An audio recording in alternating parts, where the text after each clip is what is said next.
ready to take you to the islands of Funguses. And here I am, your pilot, Shubha, ready to take you on a fantastic journey of Funguses. Now, first of all, have you taken the ticket? If not, fatafat click that subscribe button and take the ticket so that you can enjoy again and again this journey.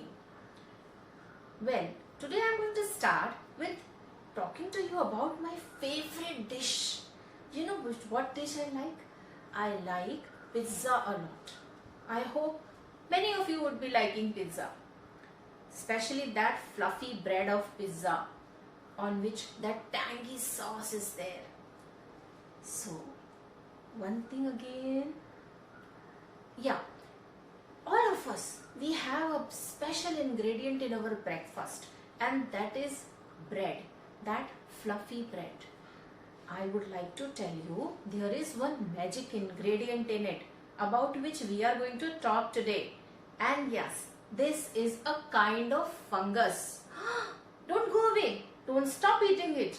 It is fantastic magic ingredient which makes our pizza and bread so fluffy, so tasty and so yummy. We will talk about the science behind it. Let us go and meet that magic ingredient first, and then we will discuss about its kingdom. Here comes the magic ingredient. Yes, have you seen these pellets? Yeah, these pellets are of a kind of fungus, the unicellular fungus, the only unicellular fungus. We call it yeast or Saccharomyces cerevisiae. Now this yeast is the magic ingredient of this bread. The fluffiness of this bread is due to this yeast. Can you observe these pores of the bread? You just see these pores of the bread.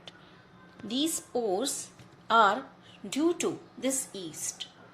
Let us go and discuss again. While having breakfast, I had bread, the major ingredient, and I observed certain tiny pores in the bread. You can see here. The texture of the bread itself is so appealing. What is the ingredient which makes this bread so appealing and tastier? Yes, it is a member of the family of kingdom fungi. Today our topic is kingdom fungi. Let me solve this mystery first. We take dough and mix it with a member of kingdom fungi, that is Saccharomyces cerevisiae or yeast. This yeast, it is unicellular organism. When mixing with dough, it encounters the complex carbohydrate which is present in the dough. It secretes out certain enzymes and convert it into a simpler carbohydrates. In the process, carbon dioxide is released. When we bake this bread or this dough, then carbon dioxide tries to escape. And what happens? These pores are created. At the same time, the dough becomes very fluffier and very soft. Simpler carbohydrates, they cook and they get very tasty. So yeast is that magic ingredient which is giving texture as well as taste to this bread. So abhi se breakfast karte waqt always remember this. So today let us get acquainted with kingdom fungi. The member of the kingdom is found everywhere. You can find fungus in air, in water, on land. So they are called as heterotrophic in nature, found everywhere. Some main characteristics of the fungus is they only produce through spores, and these spores can be generated sexually as well as asexually. So they are reproducing only through spores. Similarly, they are saprophytic. That means for their nutrition, they depend on other living organisms. At the same time, how do they take nutrition? They secrete out certain chemicals which we call enzymes. These enzymes convert complex material, organic material into simpler one. so that it can absorb it easily, and they absorb these simpler compounds as their nutrient. That is why they are called as saprophytic in nature. Let us discuss the general structure of the kingdom fungi. Now, fungi in general is multicellular. Only one class, only one class, yeast, is unicellular. Rest of them are multicellular, made up of a group of cells. General structure of fungi is like this. They have a thread-like structures. Okay, now this thread-like structure is called as hyphae. This hyphae is of two types. When this hyphae is segmented, that means divided into different cells, each cell consists of one nucleus, then it is called as septate hyphae.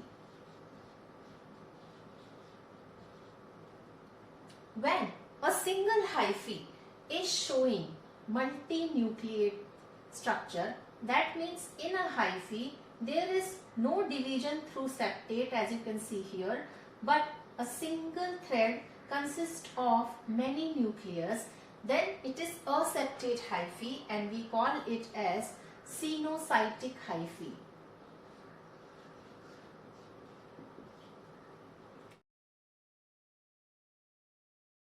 Each hyphae consists of a structure which is aerial, and at the end of this structure a head is present. This structure is called as sporangium. This sporangium consists of many tiny unicellular spores in it. When the conditions are adverse, at that time this sporangium dehiscens or breaks open and release the spores in the atmosphere. This is about the general structure of the members of the kingdom fungi. When these hyphae, they are forming a network entangled with each other, then they are called as mycelium. So here I would like to say that single hyphae, that means एक thread, one thread of fungus is hyphae, and when a group of hyphae intermingled together giving rise to a cottony like structure, then it is called as mycelium. The members of the kingdom fungi, they reproduce through three means: vegetative, asexual and sexual. In vegetative means, they have a first mode of reproduction through fragmentation, wherein one single hyphae can break open into many pieces and each and every piece give rise to a new group of hyphae which we call mycelium. It is a characteristic of yeast family. Single cell organism is yeast. Here a small protuberance comes out. Gradually it pinches out and survive as a single entity, and that gives rise to a new cell of yeast. This process is called as budding. Now, second way of reproduction is asexual means of reproduction. The second mode of reproduction is asexual means of reproduction. In asexual means, usually three kinds of spores are produced. One is conidia, zoospores and sporangiospores. A simple hyphae, it gives rise to an aerial growth, and this aerial growth has a head called sporangiophore. In this sporangiophore, small tiny spores are produced, which is unicellular in nature, and they dehiscence and release the spores in air. Third mode of reproduction is sexual reproduction, in which two hyphae, they come together and the fusion between the hyphae takes place. When the fusion of cytoplasm takes place, it is called as plasmogamy, and then after that the nucleus they fuse, which is called as karyogamy. This gives rise to a fruiting body, and this fruiting body consists of spores. In unfavorable conditions, this fruiting body dehiscence and spores are released. On the basis of the spores they produce, the fungus is again classified. The subclasses of fungus are Phycomycetes, Ascomycites, Basidiomycetes and Deuteromycetes. Let us discuss one by one. The major member of Phycomycetes family is Mucor, Rhizopus, Albugo. Rhizopus, bread mold, anywhere you see white cottony growth, then it is Rhizopus. Mucor is also a kind of organism which can grow on any food item.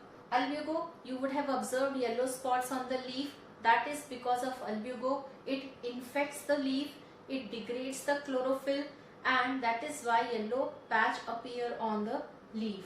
So albugo is pathogen. Rest of them are or can be a pathogen, but it is growing on organic matter. Phycomycetes gives rise to zoospores for its reproduction and aplanospores. Zoospores are motile ones and aplanospores they are sessile ones. That is, they are non-motile. Let us move to second group, Ascomycetes.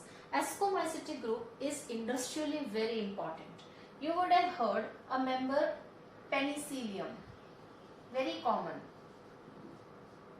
Yes, it gives us antibiotic. Penicillium is very common member of Ascomycetes. It gives rise to antibiotics which is useful to us. Similarly, Aspergillus, which gives us citric acid.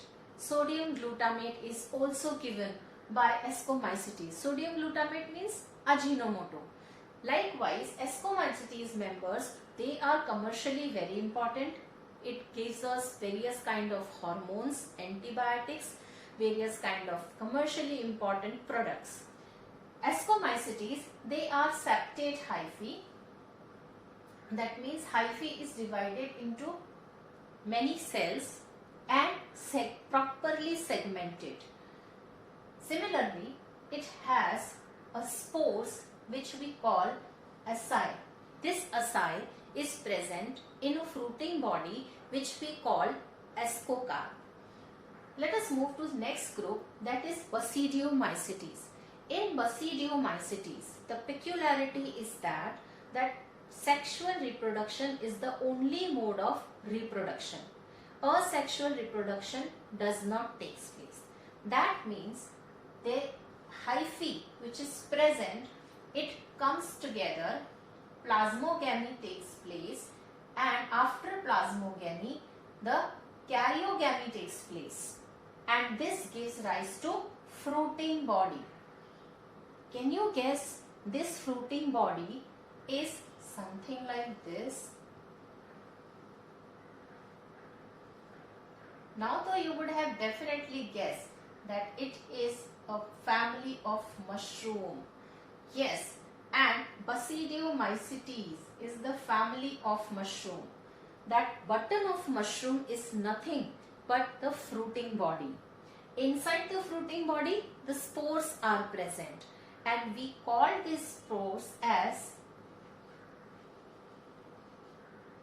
basidia. This fruiting body is basidiocarp. Let us move to other family member of kingdom fungi, that is Deuteromycetes. Very, very important group. The members of this group, they grow themselves in a very adverse condition, and they keep on changing themselves according to those adverse conditions. That is why the specific characteristics do not match any of three groups. So they have kept these organisms into fourth group, that is a group of imperfect fungi or fungi imperfect. It is called as Deuteromycetes. They grow on litter, rotten things, and the places where we collect the garbages, wet garbage especially, on dead organic matter, on the log itself. So these organisms, they degrade organic matter into a simpler compound, giving rise to humus. It not only cleans the environment but also gives rise to a fertile land in the form of covering of humus. So it balances the environment by cleaning it and also making our land fertile. So very useful organism. This is how kingdom fungi helps us in various ways, right from baking our bread to giving us antibiotic, various other compounds like vitamins, like citric acid kind of ingredients, and do not forget Ajinomoto. It also gives us various kind of hormones and making it themselves as a very important production tool at industrial level.